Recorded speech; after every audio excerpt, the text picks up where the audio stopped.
When President Donald Trump unleashed his economic bombshell on April 2nd, the world was forced to pay attention. A sweeping set of tariffs, targeting up to 50% for some countries, rattled global markets and sent ripples through the international economic landscape. While the European Union felt the sting of a brutal 20% tariff on most goods, Britain was, for the moment, spared the worst with a more manageable 10%. But let's not kid ourselves. This isn't a victory. It's not diplomacy. It's a calculated warning shot, and it should be taken as such. The question on everyone's lips is why the UK has escaped some of the sharper blows. The answer is painfully simple: Brexit. The decision to leave the European Union has, for all its many faults, allowed Britain to trade independently, without the shackles of Brussels. It is this newfound autonomy that has spared us a full economic blitzkrieg.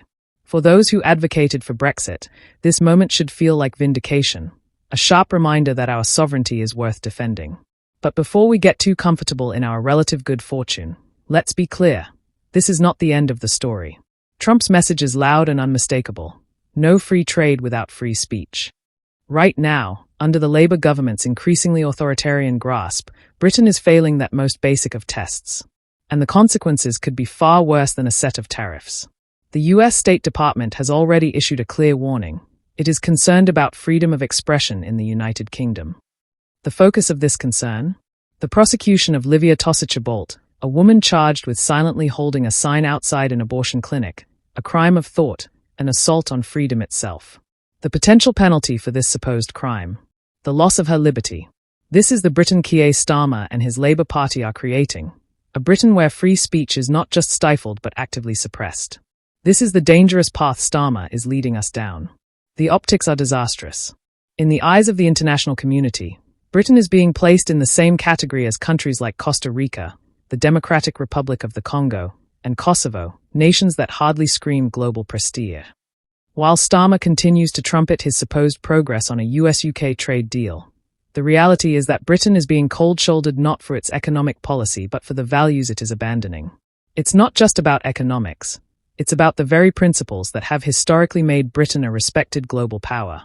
Starmer and his allies have spent years mocking Brexit, sneering at the very idea of sovereignty, and waving EU flags in a misguided attempt to restore Britain to what they see as a glorious European past. But it is that very sovereignty that has protected us from Trump's economic wrath. It is the freedom to make our own decisions, to stand apart from the European Union's bureaucratic web, that has shielded us from the full force of this economic assault.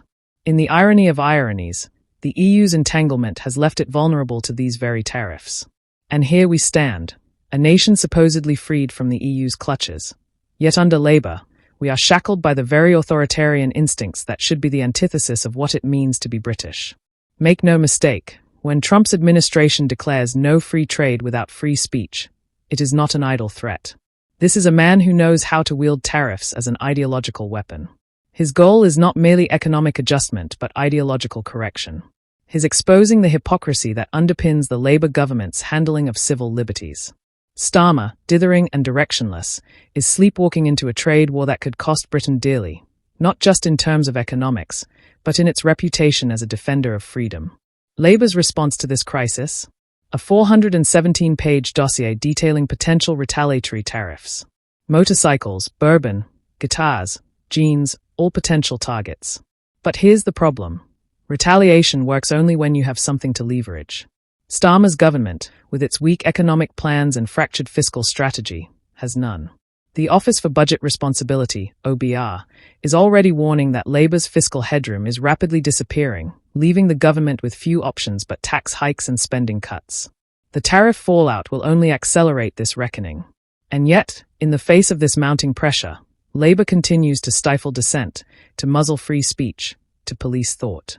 Starmer, with his hollow rhetoric about a fairer, progressive Britain, continues to deny any link between free expression and trade negotiations, despite Washington's insistence to the contrary. This is not just delusional, it is dangerously irresponsible. The tragedy is that there was a clear path forward. A confident, sovereign Britain, unapologetically pro-freedom and pro-trade, could have emerged as a powerful and respected partner to the US, a beacon of liberty and economic opportunity. But under Labour's weak and cowardly leadership, We have instead become a nation that shrinks away from its values, a nation that sacrifices its freedoms in pursuit of political expediency. Keir Starmer may claim he will fight for the best deal for Britain. But how can he possibly fight for Britain's best interests when he won't even fight for our most basic liberty, our right to free speech? This is the crux of the issue. Britain may have left the EU, but under Starmer and his Labour Party, we are still governed by cowards, people who are too afraid to stand up for the very principles that make us who we are. If the UK is to regain its strength and relevance on the global stage, it must do so with the courage to defend its sovereignty, its freedoms, and its values. Unfortunately, under Labour, that vision remains a distant hope, drowned out by the murmur of appeasement and authoritarianism. The tariffs are just the beginning.